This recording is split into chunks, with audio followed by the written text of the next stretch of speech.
Assalamualaikum warahmatullahi wabarakatuh. Perkenalkan, nama saya Rahmania Rizka Rahayu dari kelas 11 IPS 1 akan meresensi sebuah buku yang berjudul Amelia Serial Anak-anak Mama. Buku ini ditulis oleh seorang penulis bernama Terelie. Buku ini diterbitkan pada tahun 2013. Penerbitnya adalah Republika. Tebal dari buku novel ini adalah 392 halaman. Novel ini menceritakan tentang petualangan seorang gadis bernama Amelia. Amelia merupakan seorang anak bungsu dari 4 bersaudara dengan kakak sulungnya bernama Eliana, kakak keduanya bernama Pukat, dan kakak di atasnya bernama Berlian. Amelia mempunyai banyak mimpi. Amelia sangat menyukai hal-hal yang baru. Petualangan Amelia ini dimulai ketika ia yang sangat kesal kepada kakak sulungnya bernama Kak Eli. Kak Eli selalu menyuruhnya untuk melakukan pekerjaan rumah seperti menyuci piring, menyetrika, sehingga membuat Amelia kesal. Ia merasa ini semua tidak adil karena Kak Pukat dan Kak Berlian hanya menghabiskan waktunya untuk bermain di luar rumah. Namun Kak Eli tidak pernah memarahi mereka. Amelia tidak suka menjadi anak bungsu. Ia selalu diolok oleh Kak Pukat dan Kak Berlian. Katanya, Amelia tidak akan bisa pergi jauh dan hanya akan menjadi seorang penunggu rumah. Pada suatu hari, Amelia begitu kesal kepada Kak Eli, hingga ia melakukan hal yang tidak terpuji. Amelia menggosok sepatunya menggunakan gosok gigi milik Kak Eli.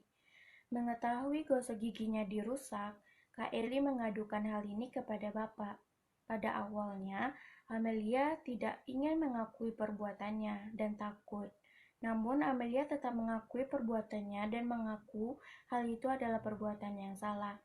Mengetahui hal itu, Kak Eli begitu marah, begitupun dengan bapak. Hingga Amelia mendapat hukuman dari bapak. Amelia harus melakukan pekerjaan Kak Eli selama 1 minggu. Banyak waktu yang telah dilewati Eli bersama Kak Eli selama ia dihukum. Begitu banyak pula hal baru yang baru diketahui oleh Amelia tentang kakak sulungnya Kak Eli. Setelah melewati sebuah kejadian, hubungan Amelia dan Kak Eli menjadi membaik. Amelia juga memiliki teman bernama Norris. Norris adalah anak nakal. Ternyata, Norris menjadi anak nakal karena ada sebuah kesalahpahaman antara dirinya dan ibunya. Amelia sedikit demi sedikit mendekati Norris hingga Norris akhirnya mau menjadi teman Amelia. Amelia adalah anak yang kuat. Bahkan ketika rapat tetua diadakan di rumahnya, Amelia memberanikan diri mengungkapkan pendapatnya. Ia mengatakan bahwa tanaman kopi yang ditanam oleh penduduk tidak bagus dan ia berniat untuk menukarkan tanaman kopi dengan bibit kopi yang telah ia temukan di hutan. Pada awalnya, pendapat Amelia ini diragukan oleh penduduk. Namun, akhirnya penduduk menyetujui untuk menukar tanaman kopi ini. Amelia ditugaskan untuk menanam bibit kopi ini di belakang sekolahnya.